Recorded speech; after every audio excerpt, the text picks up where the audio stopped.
Olá, esse é o Profigel, mestrado profissional em ensino de geografia. Meu nome é Fernando Braga e, junto com o professor Leandro Aguiar e Souza, ministramos o curso Métodos de Pesquisa Aplicados ao Ensino de Geografia. Essa é a aula 5 do nosso curso, com o título Educar pela Pesquisa, Fundamentos Conceituais. Vamos começar? Então, para iniciar, né, a ideia aqui da aula de hoje é discutir o significado de tratar a pesquisa como um princípio científico educativo. Vai ser um ponto central no nosso programa de curso. E a ideia aqui é a gente tentar desdobrar um pouco essa ideia. Né? Por que a defesa de que a pesquisa precisa ser tratada tanto como um princípio científico, mas também como um princípio educativo, e por considerar a pesquisa também como um princípio educativo, vem a proposta de educar pela pesquisa. Então a nossa opção aqui foi trazer um autor para vocês. Óbvio que há outros, né, que também vão fazer a discussão nessa linha, mas a gente está trazendo aqui o Pedro Demo, tá? E a ideia, a proposta, vamos tentar aqui fazer uma exposição nas próximas aulas dessa proposta do professor a respeito do que é educar pela pesquisa. Refletir um pouco aqui sobre os impactos da aplicação desses princípios, tá? Na formação de estudantes e professores. E nas próximas aulas a gente desdobra essas questões, falando especificamente do aluno, especificamente do professor e também alguma coisa a respeito de currículo e avaliação, tá bom? Então esse aí é o horizonte aqui para essa e para as próximas duas aulas. Então, como referência, né, estamos indicando dois livros do Pedro Demo, tá? Um com esse título mesmo, né, o título da nossa aula, Educar pela Pesquisa, e o outro, né, Pesquisa, Princípio Científico e Educativo, né, onde vocês vão poder conferir aí né, o pensamento, né, do professor mais detalhadamente. Aqui a gente vai ressaltar alguns pontos que consideramos importantes para fazer a discussão nessa disciplina. Tá? Bom, então, partindo para as nossas questões centrais, tá? Primeiramente, qual a relação entre a educação escolar e a pesquisa científica? Né? Esse é o ponto que a gente precisa tentar fazer aqui as conexões e tentar mostrar que,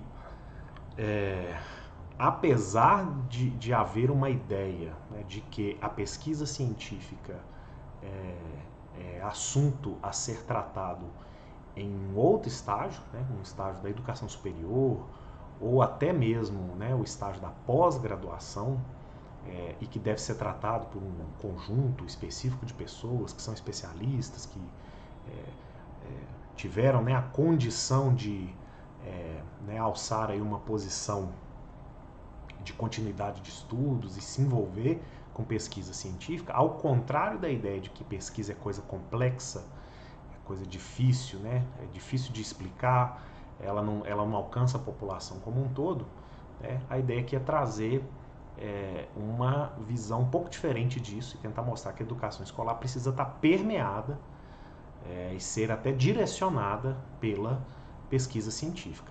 Tá? E daí então, né, essa segunda pergunta que é fundamental, né, relacionando-se com a primeira, né? O que é a pesquisa como um princípio educativo? Aí nós vamos tentar tratar disso aqui.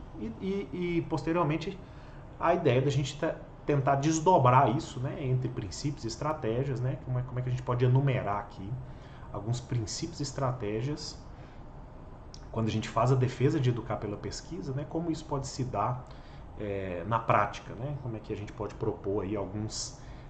nessa aula especificamente a gente vai falar assim de pressupostos, de princípios, né? Uma coisa mais geral, para depois a gente entrar um pouco em proposições para pensar o aluno e pensar o professor, tá? Então, vamos dar início. Acho que a primeira questão importante é fazer aqui uma definição de educação, e aí uma definição proposta, né, pelo professor Pedro Demo. E a ideia aqui vai ser trabalhar a definição já a decompondo em alguns elementos. Então, a definição de educação aqui proposta, tá, é que a educação seria um processo de formação da competência humana. É para isso que se presta a educação. Se quiser restringir e para dizer que isso aqui é educação escolar, não tem problema, a gente está falando mais diretamente aqui do que a gente chama de educação escolar. Tá? Então, seria o processo de formação da competência humana, só que com alguns complementos importantes que a gente precisa definir. A gente vai falar de processo de formação e vamos falar também de competência. Mas qual que é a ideia aqui, né? Como é que a gente pode decompor isso?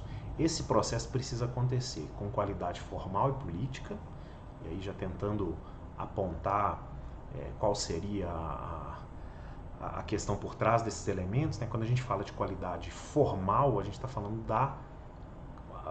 talvez o mais próximo aqui, né, para mais fácil entendimento, da própria formação da capacidade técnica, né, dos conhecimentos específicos que te capacitam a levar a cabo determinados processos já conhecidos, né, que te habilitam, né, a exercer determinadas atividades profissionais. Então, a qualidade formal da capacidade de fazer, né, capacidade de colocar em prática princípios, né, e conhecimento. E a qualidade política, né, é a outra dimensão de conseguir inserir o conhecimento na vida social, ressaltando, né, elementos, características que tornem a vida social possível. Por isso, né, certas qualidades, né, precisam emergir na vida política, né? A solidariedade, né? A defesa da igualdade, né? A defesa do outro, né? O reconhecimento da diferença e todos esses elementos que fazem parte da nossa atuação e para os quais, né, o conhecimento também precisa ter esse propósito, né? Ele precisa existir no sentido de nos dar a qualidade formal, em termos daquilo que a gente vai fazer, das nossas habilidades técnicas, mas também nos dá a qualidade para se colocar na sociedade, né? Se fazer presente na história e até intervir, alterar, participar do curso da história com determinadas responsabilidades, com determinada consciência, com capacidade crítica. Então, todos esses elementos estão aí no entorno do que a gente chamaria de formar competência humana com qualidade formal e política. Outro elemento também é que o processo de formação da competência ele precisa gerar um conhecimento inovador como alavanca da intervenção ética. Então, mais uma vez, conhecimento não pode ser estático, né? Ele precisa ser inovador, né? Ele precisa trazer não a novidade absoluta, mas ser para o sujeito, né, inovador, como uma construção própria, como uma reconstrução, e ele proporciona intervenção na realidade, mas essa intervenção aí fazendo a ponte, né, com a questão da qualidade política, ela também precisa ser ética, né? Precisa adquirir os conhecimentos e ser capaz de intervir e intervir com essa qualidade, né, com essa capacidade de participar, né, da história de forma ética, né? Nesse ponto, né, utilizar a pesquisa como um princípio científico educativo também. Então a gente forma a competência humana sem abrir mão do quanto a pesquisa é o elemento fundamental para construir conhecimento e formar, né, gerar um sujeito competente. E o elemento fundamental, né, nós vamos desdobrar isso aqui, mas o elemento fundamental do uso da pesquisa como princípio científico e educativo, né, o cerne da pesquisa, é o que o professor chama de questionamento reconstrutivo, tá? Que é essa capacidade, a gente vai falar disso com mais detalhe, mas é essa capacidade de questionar o mundo, né? E na medida que adquire conhecimento, adquire reconstruindo, né? Não recebendo como de forma passiva, mas reconstruindo a realidade em sua volta, reconstruindo os saberes, construindo para si mesmo, mas reconstruindo no sentido de que você se apropria elaborando, né? E não recebendo de forma impositiva, tá? Então vamos tentar entrar aqui com um pouco mais de detalhe nesses elementos e verificar qual que é a proposta. Então, partindo do pressuposto que isso é educação, que educar é formar, né, é fazer a formação da competência humana, né, partindo desse princípio e dos seus desdobramentos, vamos ter aqui 4 grandes pressupostos sobre o que é preciso fazer para educar pela pesquisa. Tá? Então, quais são esses pressupostos? O primeiro, uma convicção de que a educação pela pesquisa é a especificidade mais própria da educação escolar e acadêmica.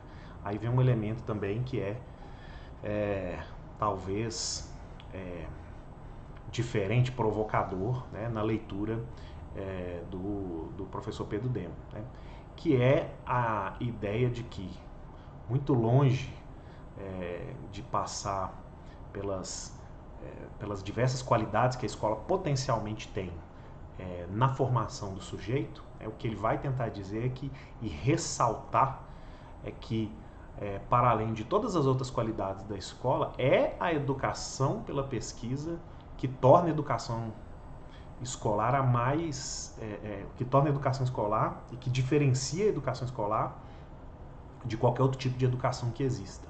Tá?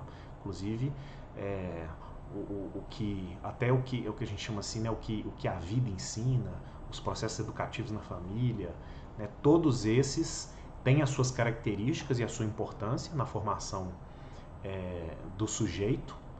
E se ele ainda, né, pode, né, tem a condição de experimentar a educação escolar, aquilo que é mais distintivo, né, no cerne da educação escolar, seria o fato de que a base da educação escolar é o próprio educar pela pesquisa. É um elemento interessante que precisa levar uma reflexão sobre como a escola se organiza, né? Como a escola recebe o estudante, como o estudante encara o conhecimento, se o cerne daquilo ali, né, se o elemento mais fundamental é educar pela pesquisa, que tipo de escola a gente precisa encontrar, né, quando vai frequentá-la, né, quando vai utilizar a escola, né, como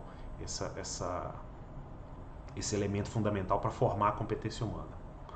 Bom, segundo pressuposto importante, então vamos assumir aqui, né, para efeito desse entendimento, que a educação pela pesquisa é a questão mais específica, né, é o que tem na educação escolar que não tem nenhum outro tipo de dimensão educativa na vida do sujeito. E a segunda, né, que o reconhecimento de que é o questionamento reconstrutivo com qualidade formal e política que é o cerne do processo de pesquisa. Então, entender que a pesquisa é fundamental para a educação escolar e que a pesquisa distante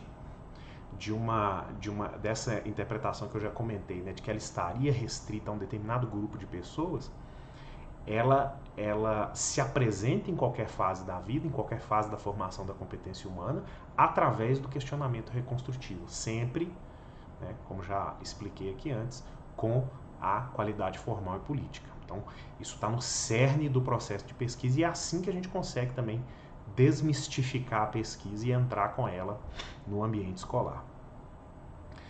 Outro elemento também fundamental, né, além de associar a pesquisa com o questionamento reconstrutivo, é o pressuposto de que ela precisa se tornar atitude cotidiana, e em ambos, tanto no professor como no aluno. Né? Não é a ideia de que a pessoa pode acumular uma quantidade, né, de conhecimento numa determinada área para chegar um dia e ser capaz de ser um pesquisador, se colocar como um pesquisador de determinada área do conhecimento. A verdade é que a proposta é outra, que você só consegue exercer, digamos assim, essa pesquisa em nível superior, em nível avançado, se você sempre trouxe a pesquisa como uma atitude cotidiana. E ela não precisa te conduzir exatamente para uma trajetória, uma carreira de pesquisador, né, de pessoa que vai ficar ali em bancada, desenvolvendo desenvolvendo curas para doenças, medicamentos, desenvolvendo avanços na compreensão do universo, enfim, né, tantas outras possibilidades aí de pesquisa científica. Né? Você não precisa ser necessariamente essa pessoa, mas ter a pesquisa como atitude cotidiana vai te dar as competências, né, vai te permitir construir as competências para se colocar na história, né, de um jeito em que a qualidade formal e política alavanque, né, te torne sujeito. Você não vai ser simplesmente um objeto de aprendizado, né? Você não pode ser tratado como aluno, né, como objeto de aprendizado, nem o professor, se compreende essas coisas, deve tratar o aluno como mero objeto, né, como mera receptáculo das informações que ele tem, mas ele precisa ter para si, como professor, né, o fato de que a pesquisa precisa estar incorporada na sua atitude cotidiana e conduzir, né, o estudante não como menor, não como subalterno, mas como um parceiro nesse processo, a também desenvolver a capacidade de tornar a pesquisa atitude cotidiana. Por fim, também assumir, né, que a definição de educação como processo de formação da competência histórica humana, né? Aí também vamos pensar nessa perspectiva de que são as sociedades educadas, né, que conseguem formar essa competência e se inserir na história, né, com a qualidade necessária, promovendo a intervenção ética, promovendo as mudanças necessárias, atuando no sentido de construir uma sociedade mais solidária e que combate, né, as iniquidades que podem estar se colocando, né, como um impedimento ao avanço, né, às mudanças que, né, são necessárias. Bom, então, entrando aqui mais adiante, né, ainda dentro dessa perspectiva dos pressupostos, né, alguns desdobramentos aqui.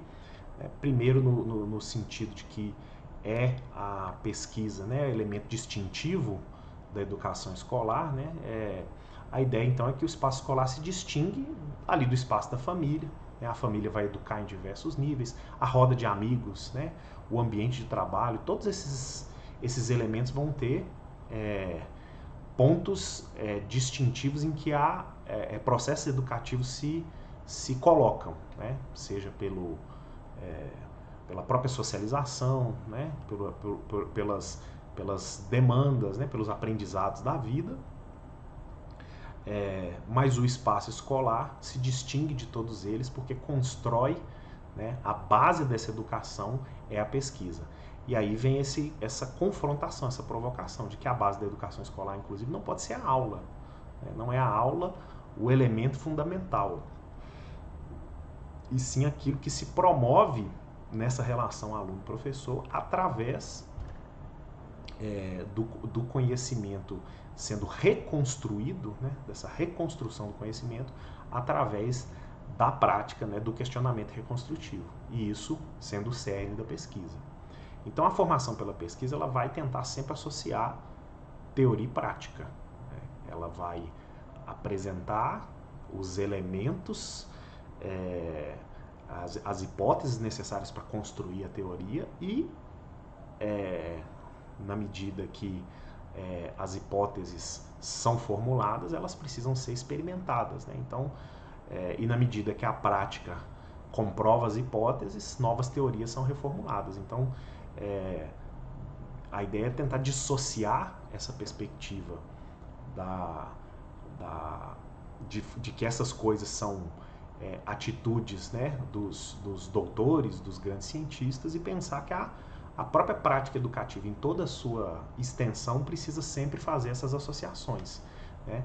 E precisa também da marca política, né? Como a gente já colocou, né? Precisa da qualidade formal para estabelecer boas hipóteses, né? Para que sejam teorias robustas, né? Práticas confiáveis, mas também a marca política tem que estar explícita, porque não existe conhecimento não existe conhecimento imparcial, né? O conhecimento sempre vem com uma marca de ideologia, ela sempre vem com uma determinada visão de mundo, né? A própria, como a gente já discutiu aqui antes, na questão do currículo, na definição de quais são as matérias, o que é importante, né? Até numa base comum nacional, quer dizer, tudo isso está permeado, né, por ideologia, por visão de mundo, né? Então, nesse sentido, já existe essa marca política, né, nessas definições, mas não é só isso, né? Não só porque tem uma determinada visão de mundo dentro do espaço escolar e daquilo que se ensina, mas porque a ideia é que se possa progressivamente associar teoria e prática para se colocar na história, né? Para se fazer sujeito presente na história, que pode intervir na história, né? Olhar para a sua realidade com capacidade crítica e capacidade formal e política para intervir, com ética. Então, é um elemento aí fundamental também. E daí se constitui, né, o espaço da cidadania, né? Porque é assim que se elabora a cidadania no ambiente escolar. Você educa o conhecimento para estabelecer competências. E essas competências precisam ter a marca da qualidade formal, mas também colaborarem, né, para constituir, enquanto você se faz oportunidade histórica, né, colaborar para constituir uma sociedade mais ética, mais equitativa e mais solidária. Então, vale a gente tentar fazer aí a conexão entre a educação e a pesquisa. E aí já trazendo a ideia de que a pesquisa, né, no seu cerne, é o questionamento reconstrutivo, né, é ele que é o cerne da pesquisa. Então, tanta a ação da educação formal escolar, quanto o pensamento científico, a forma de se fazer ciência, que é o questionamento reconstrutivo, tem trajetos coincidentes. E aí o professor propõe aqui esses 7 elementos que são coincidentes, né? Ambas, tanto a pesquisa como a educação, atuam nesses campos. São contra a ignorância, dependem de processos reconstrutivos, são contra a manipulação, são contra a cópia, associam a teoria e prática, são pelo questionamento e são contra a condição de objeto dos sujeitos. Então, tentando desdobrar aqui, né, como que a educação e a pesquisa se constroem trajetórias, né, coincidentes nesse sentido, vamos tentar aqui colocar as convergências e os elementos, tá? Então, primeira convergência, né? Tanto a educação quanto a pesquisa se posta contra a ignorância, né? E a ignorância é que vai produzir as massas de manobra, né? A incapacidade de fazer a leitura do mundo e compreender o que está acontecendo no seu entorno. A pesquisa, enquanto a pesquisa busca conhecimento para poder agir na base do saber pensar, a educação também combate a ignorância buscando uma consciência crítica, né? A marca essencial de quem se sabe e sabe da realidade. Então, a pesquisa produz conhecimento, ela busca o conhecimento e impulsiona os sujeitos, né? E o conhecimento colocado na educação dá a marca da consciência crítica. Ambas são pelo questionamento, né? Elas valorizam o questionamento. E o questionamento é a marca inicial do sujeito histórico, né? Aquele que questiona e se coloca na história de maneira a intervir nela, né, positivamente. Então, nesse sentido, né, a pesquisa se alimenta da dúvida, de hipóteses, estabelece alternativas de explicação para o mundo, olha para os paradigmas e os questiona, tenta superá-los, né? A educação, ela cria a base para isso, né? Ela alimenta o aprender a aprender, né? Que é o fundamento de uma alternativa histórica. A história não se movimenta, né? O curso da história não se movimenta e a gente não vê as mudanças na história se a gente não pudesse aprender a aprender, né? Se a gente não lançasse um olhar sobre o mundo e questionasse a forma como ele funciona, questionasse as suas estruturas, pensasse em como fazer melhor, como aumentar a produção, como tornar determinados processos mais eficientes, questionar determinados paradigmas, questionar a existência de preconceitos, questionar a existência das diferenças entre os outros, de como a gente se relaciona socialmente, questionar as bases filosóficas, né, a forma como a gente lida com a realidade, princípios éticos, né, princípios estéticos, né, princípios morais, tudo isso está colocado, né, para aqueles que querem usar a educação, né, e aprender a aprender, né, aprender a conhecer as coisas e a construir conhecimento a partir do que se aprende, né? Então, outra questão também, né? Ambas se dedicam ao processo reconstrutivo, base de uma competência sempre renovada. Então, a pesquisa, ela está sempre atrás de um conhecimento inovador, né? Ela está sempre atrás não só de se apropriar de determinados conceitos, conhecimentos, mas de olhar para esses conceitos, né, e conhecimentos e questioná-los. Então, a ideia é manter a inovação como um processo permanente, né? Nenhum paradigma, né, nenhuma grande estrutura de conhecimento pode resistir, né, ao constante questionamento, né? As estruturas têm que ser continuadamente questionadas, né, com qualidade, né? Novas hipóteses têm que ser formuladas a respeito daqueles elementos, testadas e se mostrarem melhores, né, como explicação da realidade, assumidas, né? No caso da educação, ela também usa o conhecimento inovador como um instrumento, né? Busca alicerçar uma história de sujeitos para sujeitos, né? A gente sempre está atrás. E aí a ideia do conhecimento inovador, né? Não como uma grande descoberta, né? Uma grande eureka, né? Algo novo que surgiu, mas sim que para cada indivíduo, na medida que ele não simplesmente absorve, né, mas ele reconstrói, ele é autor da sua, né, ele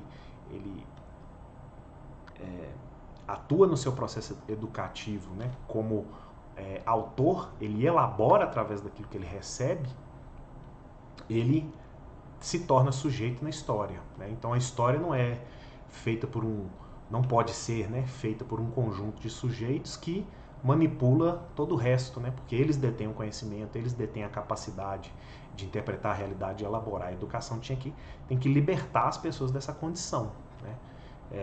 Então, na medida que eu construo as competências, eu sou capaz, né, como qualquer outro sujeito, de me colocar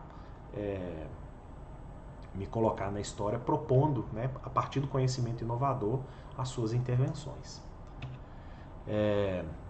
Outro elemento também, né, eles vão, tanto a pesquisa como a educação, né, vão incluir a confluência entre teoria e prática por uma questão de realidade concreta. Então a pesquisa faz esse ciclo, né, ela busca, né, nas práticas renovar a teoria e elaborar a teoria para renovar práticas. Nesse sentido, a educação, ela também precisa buscar, né? Ela também busca que o conhecimento apropriado seja uma alavanca para a intervenção inovadora, né? Dentro desses pressupostos que a gente já apresentou aqui, né? Sempre agregado a um compromisso ético. Então eu reconstruo o conhecimento, porque eu não absorvo, eu sou autor, eu elaboro em cima daquilo que eu aprendo, isso me permite ter as competências para fazer intervenção, né, e inovar enquanto eu faço a intervenção, mas eu faço isso com um determinado compromisso ético, porque a qualidade formal e política precisam andar juntas, né? Conhecimento que também vem sem responsabilidade, né, pode ser prejudicial, né, nesse aspecto, né, de não trazer o compromisso ético, né? Se opõe à condição de objeto dos sujeitos, né? Se você é objeto, você nega a qualidade formal e política, né, daquilo que você está recebendo. Então, a pesquisa ela vai usar a transmissão de conhecimento como ponto de partida e sempre se reconstruir. Todo projeto de pesquisa se inicia com uma revisão bibliográfica, né? Se inicia com o estabelecimento do estado da arte, né? O que as pessoas que pesquisam, né, que já pesquisaram um determinado assunto, um determinado tema, têm a dizer sobre aquilo, até onde o conhecimento conseguiu alcançar, né, até onde ele foi. Ali é o início do projeto de pesquisa, né? Ele usa isso como ponto de partida para questionar, construir e reconstruir aquele conhecimento, que sejam pequenos avanços, mas cada projeto de pesquisa tenta dar um passo, né, adiante naquilo que já foi proposto. Da mesma forma, a educação não pode se contentar com esse ensino que é mera instrução, mero treinamento, mera domesticação. Ele precisa ultrapassar, a pessoa precisa ultrapassar esse elemento, né, não se colocar como objeto, né, passivo de recepção de informações, como receptáculo. Se fosse assim, qualquer um podia ser professor, mas é preciso ultrapassar essa perspectiva de educação, né, e partir, né, desses conhecimentos também para se reconstruir, né? Terminando aqui, né, as convergências, ela vai se opor, né, ambas, pesquisa e educação, vão se opor a procedimentos manipulativos, porque eles negam o sujeito, né? Aqui em continuidade clara a ideia, né, de ser objeto. Então, na pesquisa, para superar procedimentos manipulativos, você precisa garantir liberdade de expressão, liberdade crítica, né, expressão da criatividade. E na educação é a relação professor-aluno, né? Ela exige uma relação pedagógica interativa, ética, né, marcada pela qualidade formativa, o sentido até do professor tratar o aluno como parceiro de trabalho, né? Ambos estão ali questionando, né, a realidade, o professor trazendo, né, os elementos, as pistas, né, e o estudante precisando fazer as conexões para reconstruir o conhecimento para si, enquanto elabora, né, a sua perspectiva, né, e constrói as suas competências. Então, a relação pedagógica ela não pode ser de subserviência, ela precisa ser interativa, né? E por fim, né, tanto a pesquisa como a educação precisam condenar a cópia, né? A cópia, quem só copia é subalterno, né? Então, na pesquisa tem um problema sério que é o plágio, né? Ninguém pode copiar o conhecimento do outro, né? Você pode usar as referências, né? Você parte das referências, você começa por elas, né? Mas você persegue o conhecimento novo, né? Você faz a sua revisão, elabora ali uma percepção do que é o estado da arte para ir atrás do novo, né, privilegiando como seu método conhecimento sistemático, crítico e criativo. Já a educação precisa reagir contra esse mero ensino copiado para copiar, né? E precisa privilegiar o que? O saber pensar e o aprender a aprender, né? Então, mais importante do que transmitir uma série de conhecimentos que futuramente, né, vão ser esquecidos, né, a educação precisa perseguir, construir nos sujeitos essa capacidade, né, saber pensar, saber se apropriar dos conhecimentos, aprendendo a aprender, né, porque aprender a gente nunca para na vida, né. Então esse elemento é fundamental, né, sair dessa condição de objeto de aprendizado para a condição de sujeito. E a proposta aqui é que educar pela pesquisa potencializa essa condição, né? E vem esse elemento fundamental, né? Que é tornar a pesquisa como uma atitude cotidiana, né? Isso significa que é importante ler a realidade sempre criticamente, né? E reconstruir processos e produtos específicos. Então, pensando no seguinte, a pesquisa ela pode ser vista, né, nessas duas dimensões, como uma atitude cotidiana, como algo que faz parte de uma determinada prática, né, de uma determinada competência que é construída, ou aquilo que a gente costuma sempre a ter como aspecto da pesquisa, que é a pesquisa como um resultado específico, né, um produto concreto que está localizado no tempo, uma tese de doutorado defendido, uma invenção nova que foi patenteada e está disponível, né? Então algo concreto e localizado, né? Aí ele é um compromisso formal do conhecimento reconstruído, né? Você partiu de um determinado conjunto de saberes, questionou esses saberes, propôs inovações, propôs mudanças e chegou a um resultado concreto. Agora, a pesquisa não é só isso, né? A pesquisa pode ser uma atitude do dia a dia. É aquela pessoa que sempre pensa como intervir na realidade de modo alternativo, né? Que constituiu uma capacidade questionadora de nunca estar satisfeito com o que vê à sua volta, né? Ele lê a realidade de modo questionador e constrói e reconstrói essa sociedade como um sujeito competente. O que é o sujeito competente nesse sentido, né? Ele é capaz, ele tem a qualidade formal e política para fazer essa intervenção, né, de forma a alcançar, né, os resultados esperados, né, e saber questionar. Então, quando a gente pensa nesse sentido, esse tipo de atitude cotidiana pode estar presente no cotidiano do estudante, no cotidiano do professor, né? O aluno de doutorado, ele vai estar fazendo questionamentos talvez, né, mais complexos, mas não significa, né, que uma criança que adquire essas competências, né, desde muito novo, não faça questionamentos dentro do seu escopo de atuação, né, dentro da sua realidade, tão ou mais sofisticados do que um estudante de doutorado, né? Isso precisa ficar claro. Então a educação, de modo algum, ela pode atrapalhar esse processo, né? Criando essas hierarquias entre professor e aluno e trazendo as receitas próprias para o conhecimento, né? E aí destaque, né, para esse grande mal que seria pensar que transmitir conhecimento é fazer cópias, né? Isso é a anti-educação, né?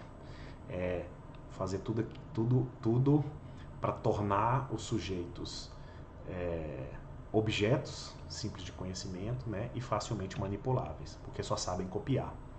Então, tentando decompor essa ideia de questionamento reconstrutivo, né, quando a gente fala do questionamento em si, né, a gente está falando da formação desse sujeito competente. O sujeito competente é aquele que questiona, né?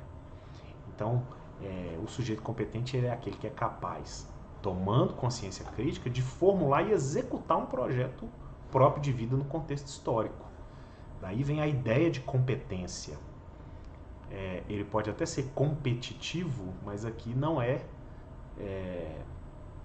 a perspectiva de ser competitivo, né? De estar sempre querendo estar à frente. Competente no sentido de ser capaz de se colocar, né, na realidade, né, de se organizar, né? Então também, né, como até a gente discutiu isso quando falava na BNCC, né, a gente vê que existe essa preocupação na construção daquele documento, do conhecimento ser mobilizado, né, a ideia das competências, né? Então você tem as competências e habilidades porque aqueles saberes precisam ser mobilizados para solucionar problemas, né? Então não adianta nada acumular uma série de saberes, né? E isso é até a característica de quem copia, né? Isso talvez não forme sujeitos competentes, né? O sujeito competente, ele tem o saber internalizado, né, e o saber com qualidade, mas ele sabe usar esse saber, né, para colocar em execução um determinado projeto de vida. Então, no questionamento, né, vão aparecer dois elementos fundamentais: a descoberta crítica, porque eu olho para a realidade a descobrindo, né, eu não fico passivamente lidando com a realidade, e eu sempre tenho a crítica, né, associada às descobertas que faço, e também a capacidade de mudar, né, porque se você questiona, né, e encontra outras respostas, né, é preciso ter também a condição, né, de se colocar disposto a fazer as mudanças, né? E a reconstrução, né, e aí esse elemento é fundamental, que é a instrumentação competente, né? A ideia de que o conhecimento adquirido, ele deve ser sempre inovador e renovado. E isso não significa que está se falando de que um conhecimento inovador é um conhecimento novo, mas é a capacidade de ser autor, a capacidade de olhar para um determinado conhecimento e tratá-lo com autoria.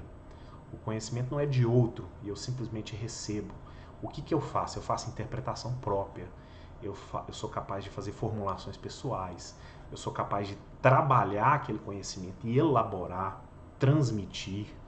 Então, ele não é só algo que eu memorizei, mas é algo que me fez incorporar, né, que incorporou no meu pensamento. Eu sei pensar a respeito daquilo e eu sei aprender a aprender, né? Então, a reconstrução tem muito a ver com essa perspectiva da autoria, né? Que precisa estar tanto no aluno como no professor. O professor também que se apropriou, pegou ali o livro didático, né, simplesmente se apropriou dele e está ali repassando, né, com um pouco mais de conhecimento aquilo que está escrito no livro didático, né, e o estudante pode simplesmente pegar e reler aquilo, né, e se ele compreender, tanto faz, né, a figura do professor. Nem o professor tem autoria, muito menos o estudante. Então é necessário que essas coisas sejam ferramentas, né, e que a partir delas ambos sejam capazes de trabalhar juntos para elaborar. E aí que vem a ideia da reconstrução, né? Não é algo absolutamente novo, mas é algo que para você, na medida que você incorpora, você é capaz de dar a sua interpretação, de fazer as suas formulações, né? Então é algo que você se apropria, né, como autor.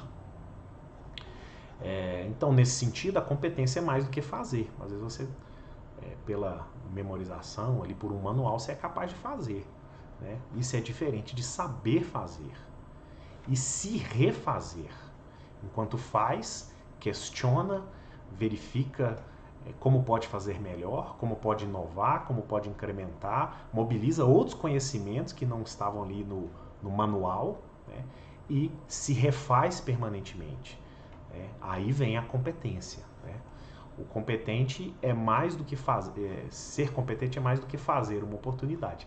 É fazer-se oportunidade. Né? Então é nesse sentido de se colocar na própria história, né? E usar esses elementos, essas capacidades para se fazer oportunidade, né? E conseguir fazer a intervenção ética. Né? Então a competência não, como eu já falei, né? A competência não se confunde com competitividade, né? Embora a inclua. Então, nesse sentido, a competência é um atributo da cidadania. Né? Ela é o traço de um sujeito consciente, organizado, que é capaz de uma história própria e solidária. Esse é um aspecto da competência que tem a ver com essa capacidade de mobilizar os conhecimentos e se colocar como sujeito, né, na história. Mas também, né, da mesma forma, ela traz essa outra dimensão do conhecimento formal. Então, ele maneja adequadamente a instrumentação econômica. Né? Ninguém se educa e passa anos, né, numa formação sem considerar que ele também precisa ser capaz de participar, né, ser útil à sociedade participando do processo produtivo, inovando também no sentido de gerar economias, né, gerar riqueza, gerar valor. Né? Essa também, sem sombra de dúvida, é um aspecto da competência. Né?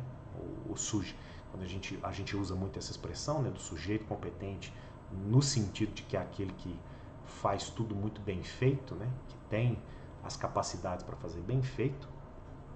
Aqui a gente faz uma via de mão dupla aqui, né, no sentido de que ele traz a capacidade técnica, né, ele maneja bem toda a capacidade técnica daquilo que ele escolheu, mas a competência nunca está dissociada, né, do exercício próprio da cidadania, né, de ser alguém que se coloca fazendo, né, a sua própria história e participando também de uma história coletiva, né, de forma ética. Bom, então essa é a nossa primeira incursão aqui no pensamento, tá? Aqui são, né, como eu coloquei, né, alguns fundamentos conceituais. Então a ideia aqui era a gente passar por essa perspectiva, né, do que é o questionamento reconstrutivo, do que é a competência, né, dentro do pensamento do professor Pedro Demo. E aí nas próximas aulas a gente vai tentar aprofundar um pouco em como trazer essas, né, a próxima aula, né, a gente vai falar um pouco sobre como trazer essas coisas na perspectiva do aluno e do professor, né, e por fim, conversar um pouco mais sobre a competência, né, na última aula a gente vai aprofundar um pouco mais sobre essa questão da competência e pensar, né, no currículo e avaliação também. Tudo dentro dessa perspectiva de educar pela pesquisa, tá? Espero que essa aula tenha sido, né, interessante. Recomendo fortemente a leitura, né, dos materiais aqui recomendados. São livros, né, muito interessantes, né, uma proposta bem instigante, né, que é colocada pelo professor. Acho que pode ser muito útil aí para você no seu exercício diário da docência, tá? Então a gente se vê na próxima e até mais.